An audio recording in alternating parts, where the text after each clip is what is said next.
Good evening and welcome to INCO Presents. Right from the beginning, the shows were about people.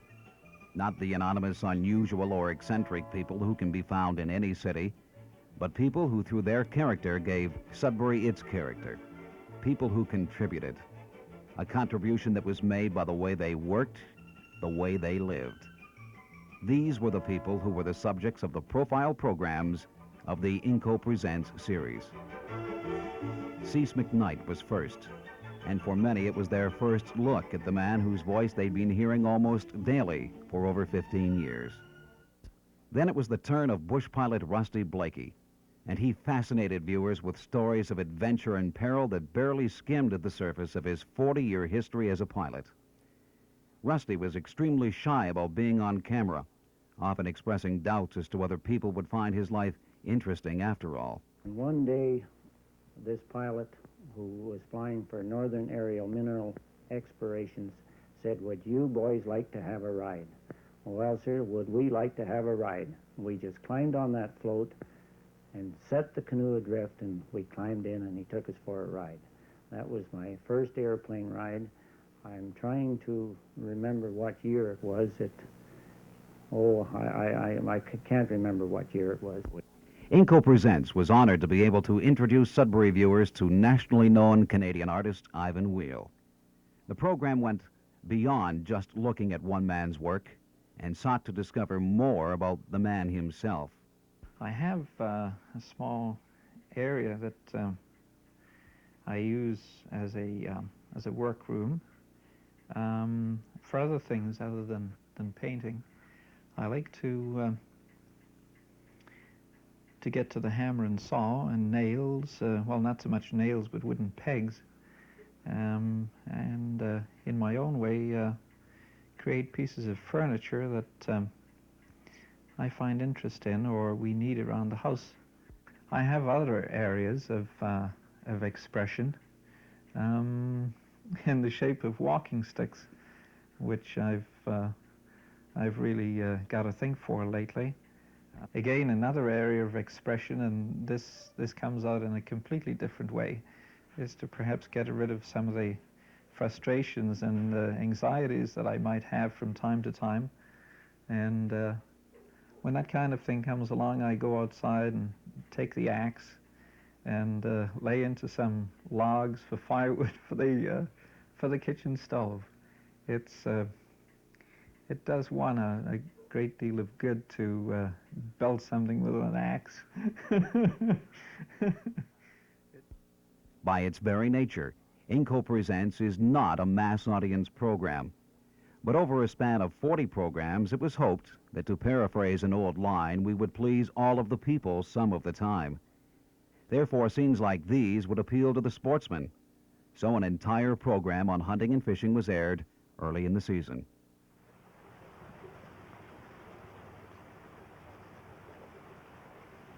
We found that a landing net isn't always the best thing to use. We try and work the fish into shallow water because sometimes when you have a salmon on, they're just too big for the landing net anyway, and to have a landing net the right size, it'd just be cumbersome, so we don't use them. We try and catch our fish by the gills when they come into shallow water. There's another nice female rainbow, 4 pounds. You gonna come around? No. The whistler? Yeah. He's coming, keep it up. Oh, he's coming fast.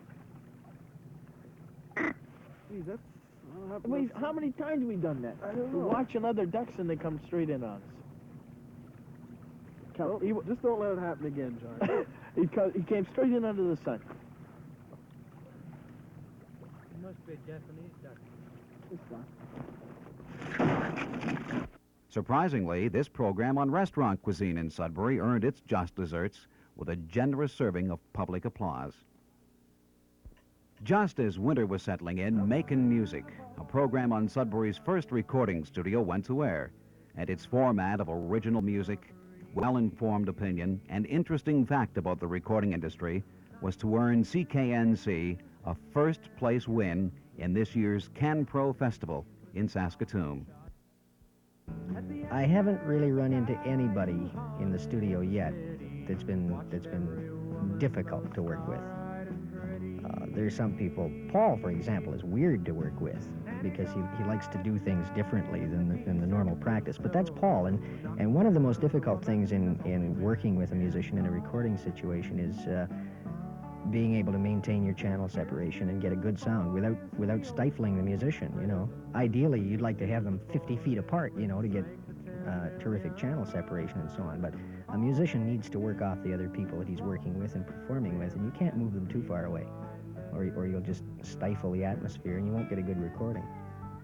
I think at one time, 10 years ago, we had some pretty crummy recordings being done in Canada, but Canada is now, and I'm stating something I'm not positive about, but I've heard it said from a number of sources that Canada is now the third largest, or rated third in the world for recording facilities behind Britain and the United States for the number of recording studios available to people.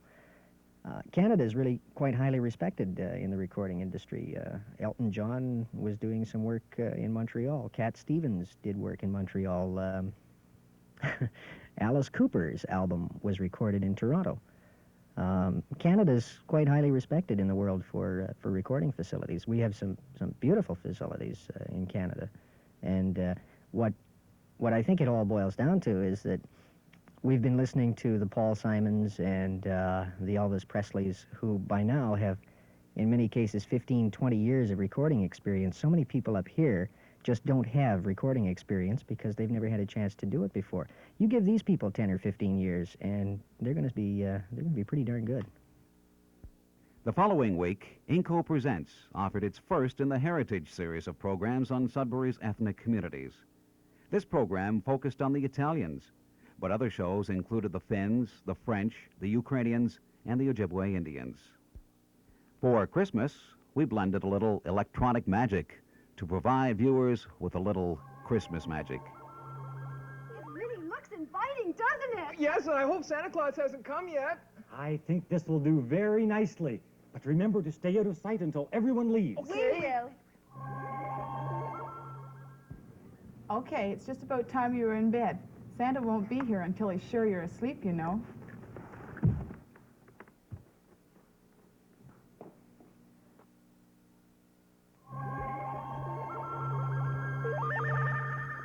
Okay, everyone, we can come out now. Well, I guess all we have to do now is wait. But what'll we do while we're waiting? It's so dull just standing around. Yeah, it is. Why don't you read us a story? Yeah, read us please, a story. Will you read us a story? You insist, but I forgot my books. Oh, there's one right there. So there is, and it's a good one, too. All right, let's go down.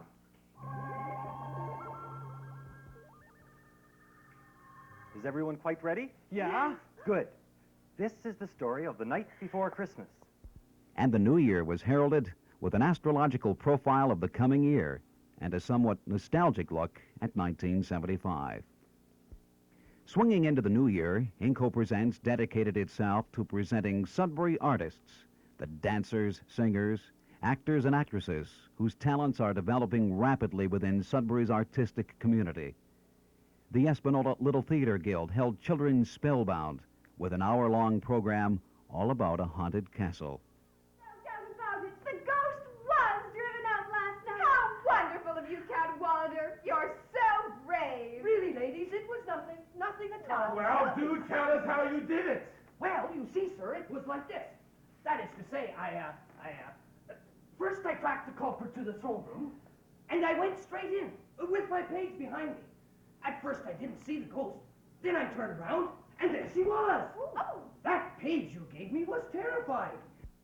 Students from Llewellyn Park Secondary School generated enthusiasm with a half-hour drama totally improvised on the spot and in front of the camera. Sudbury Secondary School probed the realm of theater of the absurd, while students from Lockerbie Composite School joined with the staff at CKNC to take viewers on a journey into the stars.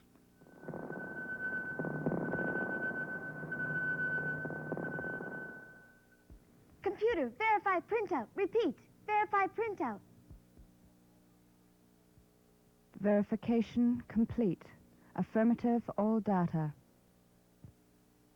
After all these years, life. Music proved to be a major subject for INCO Presents programs, and Sudburians were entertained by some very talented young musicians. Allison Reynolds and Patty Watson led the field with a special in-concert program. Why don't you come to your senses? You've been out riding fences for so long now. Oh, you're a hard one. I know that you've got your reasons. These things that are pleasing you can hurt you somehow. Don't you draw the queen of diamonds, boy. She'll beat you if she's able. Though the queen of hearts is always your best bet. Then French-Canadian chasseur Robert Paquette debuted the solo series of programs.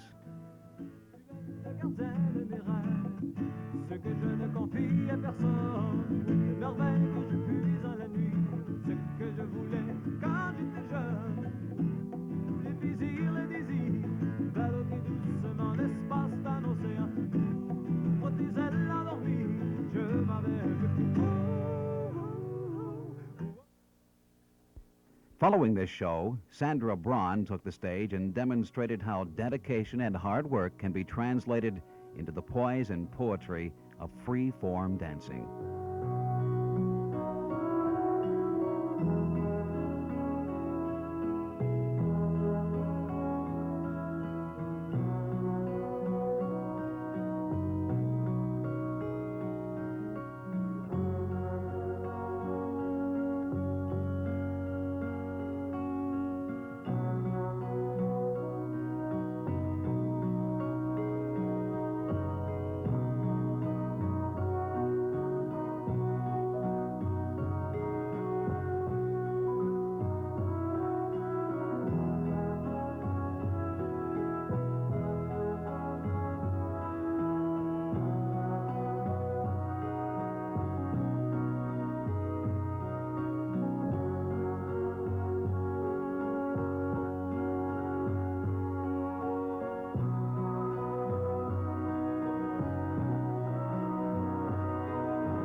A show on 4 rock musicians found wide appeal, and the quality of the production was overshadowed only by the quality of their music.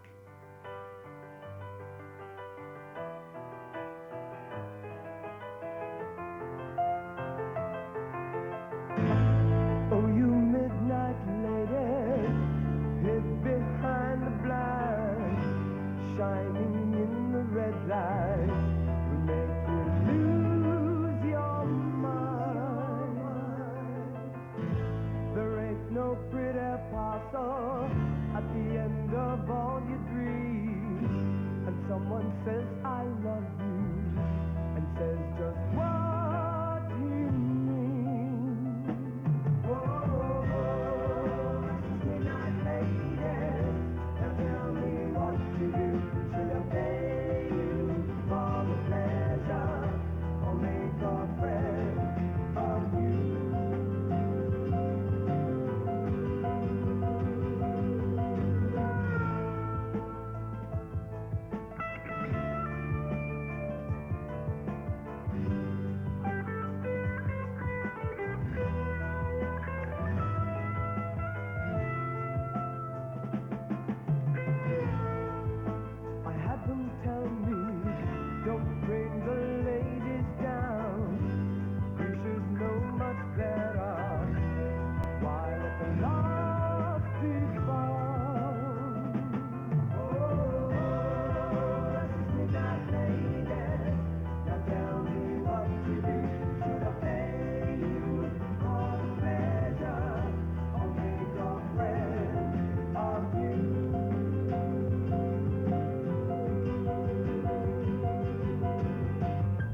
Considered by some to be two of North America's finest school bands, the LaSalle Concert Band and Stage Band kept toes tapping with a lively half-hour mix of classical and pop music that appealed to everyone.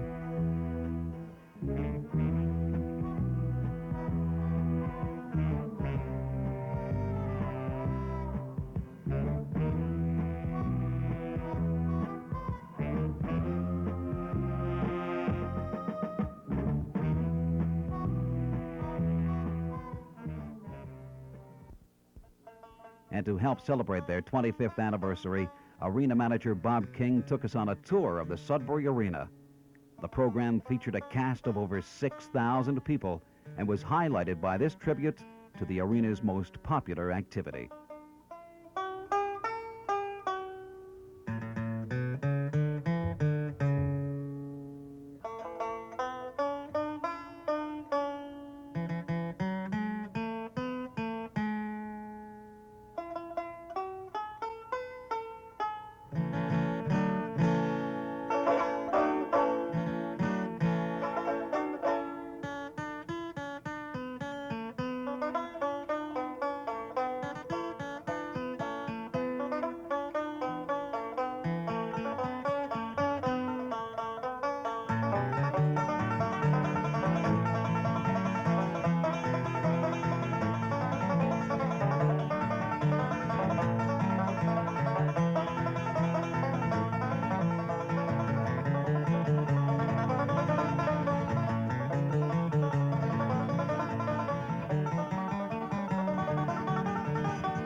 INCO presents Tickled Sudbury's Funny Bone with a show starring two of Sudbury's funniest guys, Gil Mayer and Norm McGilvery.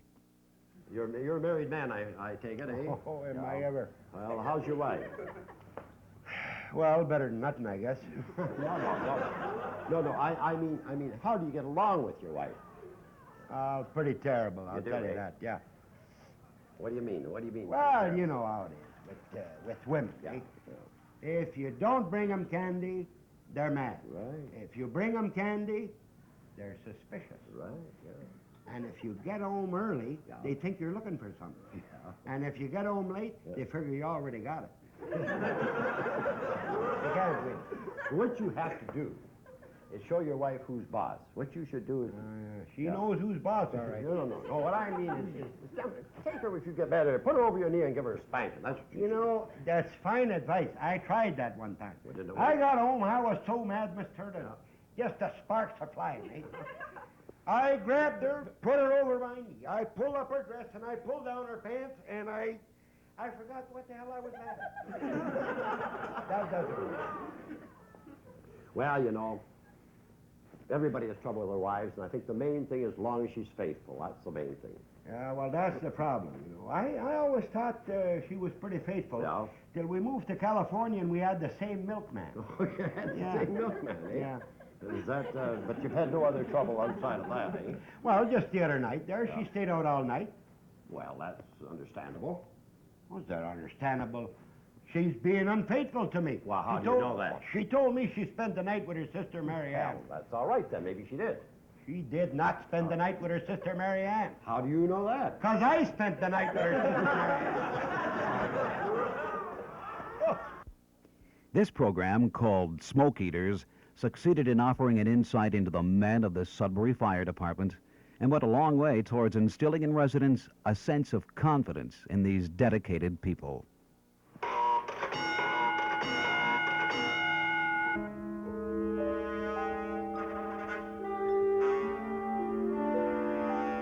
I think a person's reaction when they get a call varies with the length of time that you're at the fire department. When you first join, you're waiting for your first big fire, and then again, you're not waiting for it because you don't know what to expect.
Many programs were designed to inform, but in an entertaining manner. One of the most well-received was this one, Made in Sudbury, that concentrated on smaller secondary industry within the region and followed a How It Works format. A printing company, a marble sculptor, meat packer, sign maker, and a donut cooker all added content to this program. And if that show featured Sudburians at work, this program showed them at play. From pinball to pool and everything in between, all were examined as part of Sudbury's leisure world. Following this program, INCO Presents took a more serious tone, and for the first time, the Special Productions Department was temporarily expanded to include Margie Lockhart from CKNC's News Department, who produced this program on open heart surgery.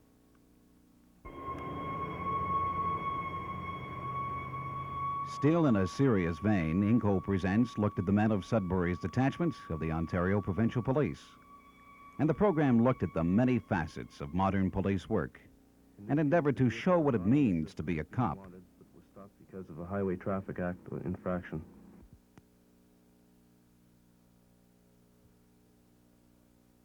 Each car is approached with some caution.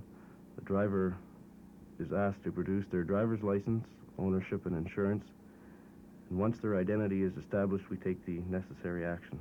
This program on Sudbury's Ukrainian community was produced for the Special Production Department by CKNC's Bev Gordon and was the last in the Heritage series on Sudbury's ethnic groups. In a program entitled The Sculptor, 5 Portraits, INCO Presents brought to Sudbury's attention the works of 5 sculptors who live in the region. The program was designed to give an insight into the creative process, but on a broader scale, it served to diminish the idea that Sudbury is a cultural backwater by demonstrating that an artistic community is alive and growing in Sudbury. 2 more music programs rounded out the year. The first presented young classical musicians from the region and saw debut performances by 5 Sudbury musicians. The second brought country music to INCO Presents for the first time and featured the song stylings of the well-known Sam Lottie and the Colts. The students of the Arts Guild Dance Theater, under the direction of Teenie Pell, provided a delightful half-hour of music and dance as they interpreted the famous story, Jonathan Livingston Seagull. The first series of INCO Presents programs spanned a 40-week period. In that time, dozens of musicians, dancers, actors, and actresses were given an opportunity to perform for the public, many for the first time. In addition, the program introduced to Sudbury audiences many individuals, groups, and organizations. As citizens of this region, we can take pride in these people who, by their achievements, their work, and their way of life, enrich the city and make Sudbury a good place in which to live. All of the staff at CKNC who work to bring you these programs hope that you have enjoyed this first series of INCO Presents, and we look forward to informing you and entertaining you again. On behalf of the CKNC Special Production Team, this is Bill Catalano speaking. Thank you for watching.